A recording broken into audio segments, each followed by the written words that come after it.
Ethical hacking certifications. ठीक है, तो अगर मैं बाकी फील्ड की बात करूं, अलग अलग फील्ड हो सकती है, अकाउंट्स, फाइनेंस वगैरह वगैरह, या टेक की बात भी करूं मैं, कुछ क्लाउड के सर्टिफिकेशंस होते हैं। लेकिन हैकिंग की मैं बात करूं या एथिकल हैकिंग या साइबर सिक्योरिटी की बात करूं मैं, तो इसमें जो आपका स्किल है वो आपकी डिग्री से दिखाई नहीं देता, वो आपके सर्टिफिकेशन से आप दिखा सकते हो। बिकॉज में जो सर्टिफिकेशन होते हैं वो हाईली स्पेशलाइज सर्टिफिकेशंस होते हैं। तो अगर मुझे किसी को जानना है कि इसके पास वो स्किल है कि नहीं, तो मैं उसके वो सर्टिफिकेशंस देखूंगा। जरूरी नहीं है कि certification is equal to skill, या सर्टिफिकेशन नहीं है तो स्किल नहीं होगी, पर दिखाने का तरीका बोल रहा हूँ मैं।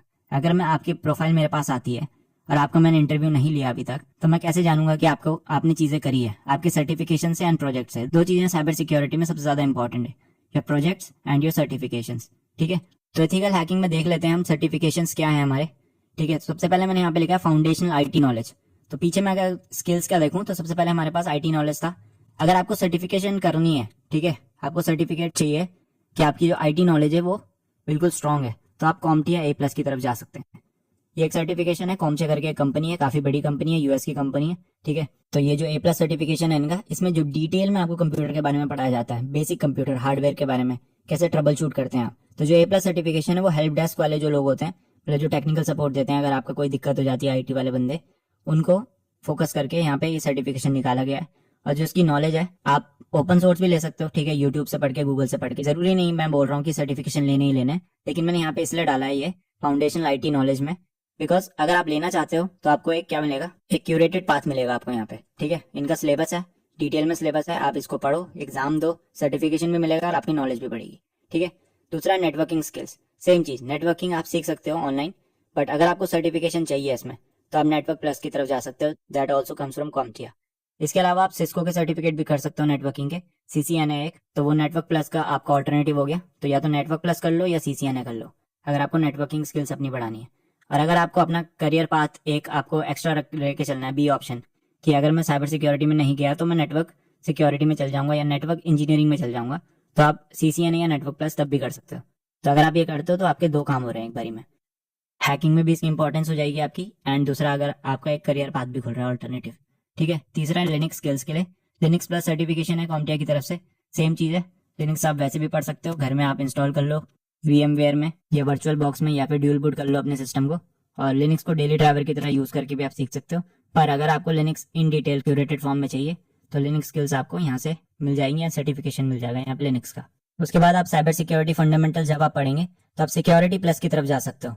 अब ये काफी पॉपुलर आपका सिक्योरिटी सर्टिफिकेशन है बेसिक साइबर सिक्योरिटी के लिए, एंड ये काफी डिटेल में घुसता है ये, अगर देखा जाए तो वेरियस एस्पेक्ट्स को छेड़ता है ये सिक्योरिटी के। ठीक है, इसके अलावा एक गूगल का भी आता है, गूगल साइबर सिक्योरिटी करके कुछ सर्टिफिकेशन है उसका, बट अगर मैं कंसीडर करूं तो मैं सिक्योरिटी प्लस को ही कंसीडर करूंगा अभी के हिसाब से।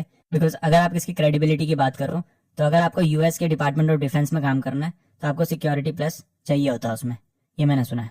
ठीक है, तो इसकी जो क्रेडिबिलिटी है सिक्योरिटी प्लस की, वो काफी ज्यादा है, और जो बेस बनाता है आपका सिक्योरिटी प्लस, वो काफी स्ट्रॉन्ग बेस बनाता है आपका सिक्योरिटी में। तो आप ये सारी चीजें पढ़ने के बाद या ये सारी सर्टिफिकेशन करने के बाद सिक्योरिटी प्लस की तरफ बिल्कुल जा सकते हैं। तो अब तक आपका जो बेस है वो काफी स्ट्रॉन्ग हो चुका है साइबर सिक्योरिटी में। अब आप स्पेशलाइज करेंगे एथिकल हैकिंग में, तो आपके पास जूनियर पेनिट्रेशन टेस्टिंग, ये जूनियर एथिकल हैकिंग सर्टिफिकेशन आप बोल सकते हो। उसके पास दो ऑप्शन है आपके पास यहाँ पे, या आप CEH कर लो, सर्टिफाइड एथिकल हैकर, ये EC काउंसिल की तरफ से आता है। ठीक है, तो EC काउंसिल एक कंपनी है, यूएस की कंपनी है, जो ये सर्टिफिकेशन प्रोवाइड कराती है। और इंडिया के जॉब मार्केट में बात करूं तो ये सबसे ज्यादा मांगने वाला सर्टिफिकेशन है। आप कहीं भी जॉब प्रोफाइल खोलोगे किसी एथिकल हैकिंग जॉब की, तो वहां पे CEH जरूर लिखा हुआ होगा मोस्ट ऑफ द टाइम। तो 90% ऑफ द टाइम अगर आपने CEH करा है तो आपको प्रेफरेंस मिलती है। इसका सिर्फ नाम चलता है इंडिया में, इसलिए मैं बोल रहा हूँ। दूसरा आपके पास EJPT, ठीक है, Eelam security junior penetration tester इसकी फुल फॉर्म है। ये भी आपका एक जूनियर लेवल का पेनिट्रेशन टेस्टिंग सर्टिफिकेशन है। पर अगर मैं इन दोनों को कंपेयर करूं तो CEH आपका क्या है, मोस्टली जो नॉर्मल CEH होता है, CEH में भी दो आते हैं इसके, एक CEH नॉर्मल वाला आता है इसका, एंड एक CEH प्रैक्टिकल आता है। तो नॉर्मल वाले में आपके पास 150 क्वेश्चंस आते हैं आई थिंक, और उसको MCQ टाइप में आपको वो क्वेश्चंस को सॉल्व करना होता है। ठीक है, सिलेबस काफी ठीक है CEH का, अगर आप एथिकल हैकिंग के पॉइंट ऑफ व्यू से देखो, सिलेबस में काफी डेप्थ है इनकी। ठीक है, but practical point of view से चीजें नहीं है, थ्योरी पॉइंट ऑफ व्यू से आप काफी अच्छी अंडरस्टैंडिंग ले लेंगे एथिकल हैकिंग की, but practical point of view से जो इनका एग्जाम भी है वो भी काफी इनका नॉर्मल सा है। EJPT की अगर ऑन द अदर हैंड मैं बात करूं तो काफी इसका अच्छा एग्जाम आता है। ठीक है, आपको प्रैक्टिकल एग्जाम देना पड़ता है, कोई आपका थ्योरी के क्वेश्चन यहाँ पे टिक नहीं करना है, कोई MCQs नहीं, यहाँ पे प्रैक्टिकल आपसे क्वेश्चन पूछे जाएंगे, आपको टास्क को परफॉर्म करना है, एंड उसके बाद आपको ये सर्टिफिकेशन प्रोवाइड होता है। ठीक है, तो अगर आप प्रैक्टिकल साइड जाना चाहते हैं तो एजीपीटी की तरफ जा सकते हैं आप। लेकिन अगर आपको जॉब मार्केट के हिसाब से सोचना है, एचआर के हिसाब से सोचना है कि आपको अगर जॉब कैसे मिलेगी, तो मेरे हिसाब से सीईएच की तरफ आप जा सकते हैं, या फिर आप दोनों की तरफ भी जा सकते हैं। प्राइस सीईएच का ज़्यादा है एजीपीटी की तरफ से, तो एग्जैक्ट प्राइस मुझे नहीं पता दोनों को, पर ये मुझे पता है एजीपीटी सस्ता है सीईएच से अगर मैं कंसिडर करूँ तो। ओके, तो आपने अब जूनियर पेनिट्रेशन टेस्टिंग सर्टिफिकेशन यहाँ पे गैदर कर लिए हैं। उसके बाद आप जा सकते हो finally advance penetration testing certification के, दैट इज ओएससीपी। तो ओएससीपी क्या है? ओएससीपी एक एडवांस लेवल का पेनिट्रेशन टेस्टिंग सर्टिफिकेशन है जो ऑफेंसिव सिक्योरिटी की तरफ से आता है। ऑफेंसिव सिक्योरिटी वही लोग हैं जो काली लिनक्स के डेवलपर हैं, उसको मेंटेन करते हैं। ठीक है, तो काली लिनक्स ऑपरेटिंग सिस्टम जिन्होंने बनाया है उन्हीं की तरफ से ये आता है। And the certification is OSCP. एक प्रैक्टिकल सर्टिफिकेशन है जिसमें आपको 24 आवर्स मिलते हैं 6 मशीन को कॉम्प्रोमाइज करने के लिए। उसमें से 3 एडी मशीन्स होती हैं, और अगर आप इनको कॉम्प्रोमाइज कर लेते हो और 70% इसमें मिनिमम आपको, या 70 पॉइंट्स आपको स्कोर करने होते हैं मिनिमम, ठीक है, पास होने के लिए। प्रैक्टिकल एग्जाम है, बिल्कुल ओपन बुक एग्जाम है। कुछ भी गूगल करो, कोई भी टूल्स यूज करो। हम मेटास्प्लॉइट आप इसमें एक ही बार यूज कर सकते हो। ठीक है, तो मेटास्प्लॉइट जो लोग मेटास्प्लॉइट करते हैं यूट्यूब में कि हर चीज मेटास्प्लॉइट से कर लेंगे, मेटास्प्लॉइट से आप हर चीज नहीं कर सकते। प्रैक्टिकल पॉइंट ऑफ व्यू से ओएससीपी भी आपको इसीलिए टेस्ट करता है। 24 आवर्स देते हैं आपको, और आपको बोलता है कि आप मशीन हैक करके दिखाओ। अगर आप कर सकते हो, आपके पास स्किल्स है, तो आपको सर्टिफिकेशन मिल जाता है। अगर आप नहीं कर सकते हो, आपके पास स्किल्स नहीं है, सिर्फ रट्टा मार के, फिर सिर्फ थ्योरी रट के, सिर्फ यूट्यूब से मेटास्प्लॉइट देख के, मेरे हिसाब से आप इसे पास नहीं कर सकते। ठीक है, तो काफी एक्सटेंसिव ट्रेनिंग लगती है इसकी, किसी भी न्यूबी के लिए नहीं है ये। हाँ, अगर आप बाकी चीजें, आपके फाउंडेशन स्ट्रांग है, सिक्योरिटी फंडामेंटल स्ट्रांग है, या आप सीईएच या ईजीपीटी कर चुके हैं, तो आप ओएससीपी की तरफ जाने की सोच सकते हैं।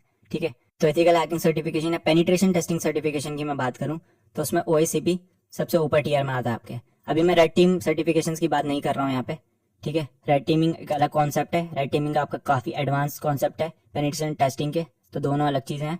तो अगर मैं पेनिट्रेशन टेस्टिंग की बात करूँ, एक जीपैन भी आता है, बट अगर मैं प्रैक्टिकल पॉइंट ऑफ व्यू से बात करूँ तो ओएससीपी अभी भी नंबर 1 है।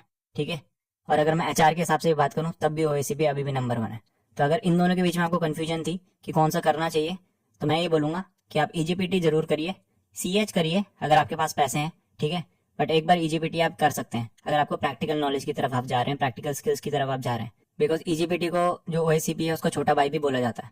ठीक है, तो ईजीपीटी आप करेंगे तो प्रैक्टिकल स्किल्स बढ़ेगी। सीएच करेंगे तो आपका जो एक्सपोजर है, जॉब मिलने की प्रोबेबिलिटी है, वो ज्यादा बढ़ जाएगी। ओएससीपी करेंगे तो दोनों चीजें आपकी कवर हो रही हैं, स्किल्स भी कवर हो रही हैं, एंड जो आपका जॉब मार्केट है वो भी कवर हो रहा है इससे। ठीक है, तो ये एथिकल हैकिंग सर्टिफिकेशन थे। अगर मैं शुरू के 3 की बात करूं तो वो जरूरी नहीं है कि आप लो, लेते हो तो काफी अच्छी बात है। सिक्योरिटी प्लस की मैं बात करूं तो सिक्योरिटी प्लस मेरे हिसाब से लेना चाहिए, बट अगर मैं इसके प्राइस के हिसाब से सोचूं कि आपको 25-30 हज़ार रुपये का पड़ता है इन इंडियन रुपीज, तो उस हिसाब से इट डिपेंड्स। अगर आपके पास है पैसे तो इट्स वर्थ इन्वेस्टिंग। ठीक है, आपके बेसिक्स क्लियर हो जाएंगे, आपको एक एग्जाम देने का पता लग जाएगा कि कैसे एग्जाम दिया जाता है ऑनलाइन। तो सिक्योरिटी प्लस सही है, ठीक है, आप पढ़ सकते हो, पर ऐसा कंपलसरी नहीं है मैं बोलूंगा। बट जब आती है एथिकल हैकिंग की बात, सर्टिफिकेशन की बात, तो इन तीनों का आपको कंसीडर जरूर करना है। ठीक है, या इन दोनों को करो, या तीनों को करो, या इन दोनों को करो। ठीक है, वो आपके ऊपर है।